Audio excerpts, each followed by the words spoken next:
humidity. Disney princess hair.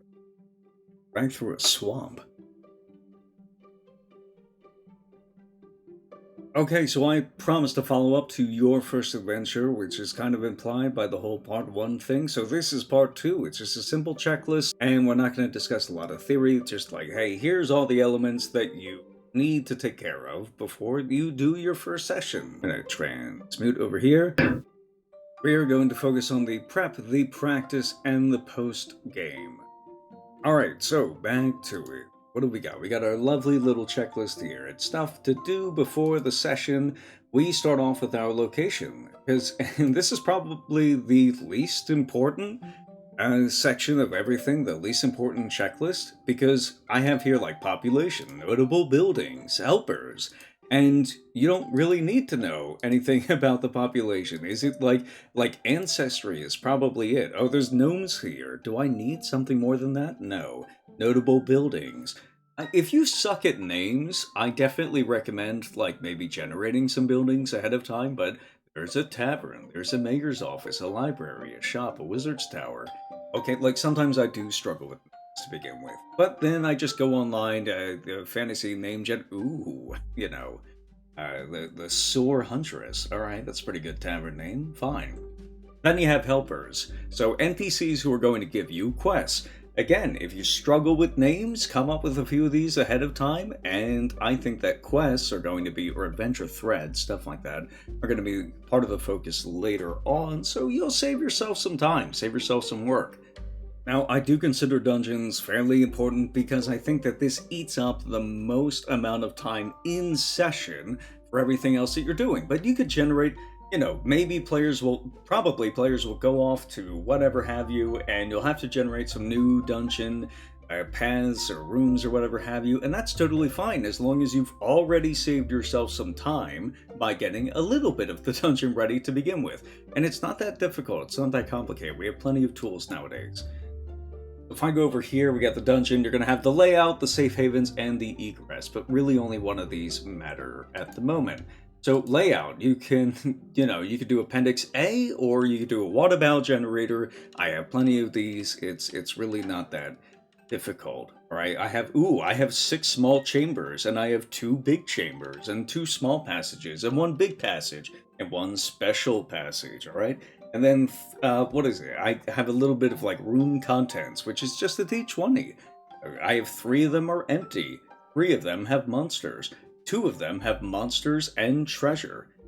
Perfect. I'm ready to go. Safe havens, we're not going to worry about that right now. There's no safe havens in this dungeon that we know of at the moment, right? It's players want a safe haven, they could go back up the elevator to the town. Egress, right? How do you get out of the dungeon? Doesn't matter. It's your first session, right? You can take the elevator back up. Now, when it comes to the factions and taking care of these, it's not going to save you a ton of time in your first session. Maybe a little bit if if you're bad with names like I am sometimes. But I think that getting some factions together from the get-go, I think does save you a ton of time across the entire span of the campaign, and it does not take long at all. We're going to do it here, okay? We need some lawful people. We need some friendly people. We need some not friendly people. We need some nasty people. Gnomish Village, there's an evil carnival in town with some humans or some elves, and maybe there's like an assassin's guild. I don't know why there's an assassin's guild, but I thought of it, so now I can think about it. And that's the point of doing it beforehand. Now, next up, we have things to practice. Now, these are things I still want you to do before your first session, but after that first session, I think you're going to be fine. So these are things like doing your encounters, paying attention to your dungeon structure, your mystery structure, or the point of any session in a given campaign.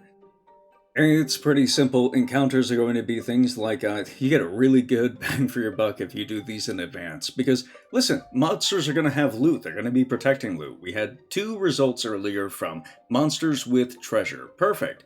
What does that mean? It means the monsters can use the loot. So we got encounters, which are like tricks and traps, and monsters and social encounters. So monsters to start off with, if I roll up a bunch of these, some fire beetles, some kobolds, some wights, giant rats, a violet fungus, mold, Yellow mold, maybe. Okay, so we got some loot here. What do we got for loot? Alchemy jug. The stuff we're really worried about is just getting the magic items, because those can get really involved, and it's fun to roll on those tables. You don't want to do it in the middle of the session if you can help it, so why not do it now? Alchemy jug, some healing potions, potions of levitation, a scroll of enlarge reduce. It's pretty fun. And then traps. Traps are easy. If you're like in the middle of a session, or if you're prepping, even and you're like you gotta get 80% done, just pick whatever your eyes land on, or just roll. Right? It's usually just a d20. Just spam the roll. Just keep doing it. Okay. Pit trap 2, pit trap 3, and then my last trap is going to be a poison needle chest. But if you disarm the poison needle, it turns into a pit trap. Fine. We talked earlier about tying the structure, a mystery, inside of the campaign. So this is the simple part where we just take a bunch of tools that I use on the regular and say, okay, we're going to copy our quests, our threads of adventure, our encounters. We can do it in a pinch. And if you do this, if you practice this, that's the point of the practice section beforehand, then you can do, it's easier to do in the middle of a session because you probably will need it at some point. Also really good for kind of like drilling these encounters down to, like I said, the point of a session. If people are really focused on finding the mayor's daughter, is a adventurer in training, it ran into the dungeon, perfect. This will help you tie everything together, or not everything, but some things together. So cloning is the part where we take existing kind of encounter structures and just copy them. Right? There's some fire beetles and they're trying to fight some yellow mold. I guess fire beetles wanting to eat some yellow mold is sort of a quest. Maybe that poison trap chest from earlier is underneath the yellow mold. So if you put the fire beetles in there, if you figure out a way to get them into that room with the yellow mold without them hurting you, then you get access to that chest, which will be poisoned. And if you disarm the poison, it turns into another pit trap. That's unfortunate. But then we take that structure and say, okay, well, there's some kobolds over here, and we just give them more treasure to want. So maybe the kobolds want the alchemy jug. That was our suggestion from last time. They're going to resurrect the green dragon head that they're carrying around. Fine. And then there's maybe some wights in the dungeon. We rolled that earlier. They're trying to get a holy cross. Why do evil undead want a holy cross? I don't know. But probably for nothing good. Maybe the mayor's daughter is looking for an amulet, and there's a clue in the weather control room. She's looking for a thing. There's a place that she needs to go to that, like, she knows that the thing she's looking for is not in the place that she needs to go to, but she has to go there first so she can find the thing she's looking for. Okay, now we have like the archetype of this particular mystery. So the wights are looking for a cross, and we rolled up a big room, or like an arena style thing, so maybe there's a clue in there. The wights are going to try to get to. Now, scissors, dogfighting term for a maneuver where you keep like crossing, you slow down and try turning into your opponent, keep like crossing paths. This is where we take an encounter or a monster, a piece of treasure that we rolled up earlier, and say, oh, these two things can connect to each other. So there's like there's a room with a bunch of traps in it, pit traps. Maybe there's a sentient mushroom inside. And maybe the fire beetles are trying to get inside there because they can't get to the yellow mold, so they keep trying to take bites out of this fire beetle. And sometimes they fall in the pit trap, other times they don't. And the sentient mushroom is kind of annoyed at this point. So that's a way of like taking an improvised encounter and connecting it to stuff that we rolled up earlier. But wait, we could do it again! So the mayor's daughter is looking to get inside the weather control room because there's a clue in there. Well, maybe the sentient mushroom wants to get over there because he wants a climate-controlled environment and just doesn't want to be eaten anymore. So now we've combined the sentient mushroom encounter with, like, we have the traps and fire beetles that we rolled up earlier, but also we're connecting it to this kind of tutorial quest that we invented earlier for players to engage with. Well, they can go ahead and use that. And then asymmetry is just, hey, you have two different opponents or combatants in a given encounter, just copy it. Introduce a little bit of environmental asymmetry, literally, just that, and then copy the encounter. There are holes with fire beetles in them. There are kobolds up a ladder, and they're shooting down the fire beetles. Perfect. Or the kobolds are like next time they're trying to get out of the holes, and then they're trying to shoot up at the fire beetles on a high position before the fire beetles can climb down the ladders and get into melee, which is going to make it harder for them to shoot. Your players will recognize these encounters. You could just keep reusing them. It's fine. Alright, and then last up, we have everything that's important after the game, the post-game. I'm bringing them up so that you can think of them now and have some like correct examples to hang off of later, but after this first session, you're not going to, players are going to do things that you don't expect, and you have to be just ready for that. And you get ready for that by thinking of things that you might expect, right? And then using that as kind of a marker or like a benchmark for how prepared you feel to deal with them, or how good you are at improvising solutions to their problems or encounters in response to their consequences for their actions. Totally fine. So that's things like bad guys, that's thinking of a timeline, that's thinking of other threads that are going to kind of like stretch out across the campaign. As Durian the Sleepy said, don't focus. The beginner advice is do not focus on creating a web of a campaign to start off with. That's not Gary's advice. That's not my advice. Gary's advice from page 86 of the DMG, as Durian beautifully collapsed, is, hey, focus on the individual threads and tying those together. And then the threads will, web will begin to take shape on its own. That's totally fine. So if we go over here to the post-game, yeah, there we go. So we got some bad guys, we got some timeline. Bad guys, we don't care, because we already rolled up encounters. Maybe the Carnival is evil, or the Assassin's Guild is evil, or maybe they're both evil, but one of them is going to oppose the party.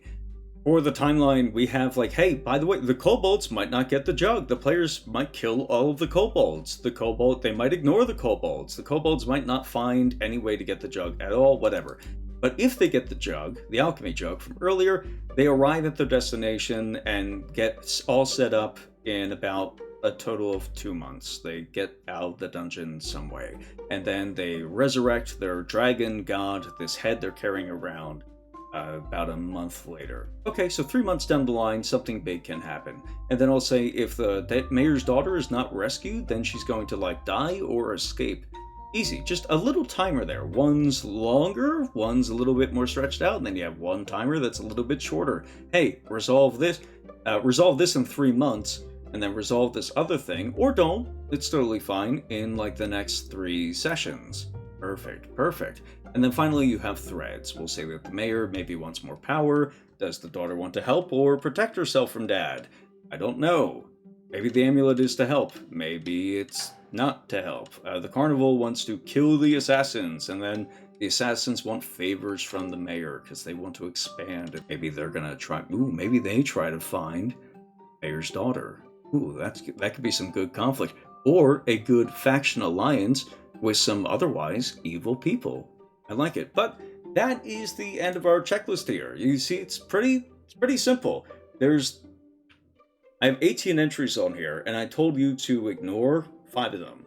There's like 13 things on here, and that's like really stretching for content, I guess. All right, for individual tools, just things that I mentioned in the last video, but it's really not that complicated.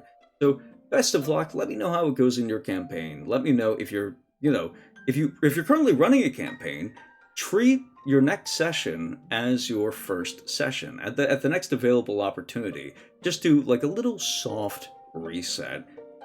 All right, well, that's it. I'm Gelatinous Rube. Give me a subscribe, please. I'm back to making videos. Let's do this. Oh, and I have a Patreon. You can join it for free. That was going to be mean. If you don't like music, I am uploading music-free videos on my Patreon that you can view. It doesn't charge you anything. You can join for free. I have one person who pays on Patreon. Thank you, Durian the Sleepy. Thank you to Blue Dot Sessions for the music. Thank you to Mariana for the art. All right, now I'm done. I gotta upload this. See ya. Oh, Easy Conflict video coming next week. Some of you might have seen the Easy Conflict video, but not anymore. It's gone. It's deleted. I'm making a better one.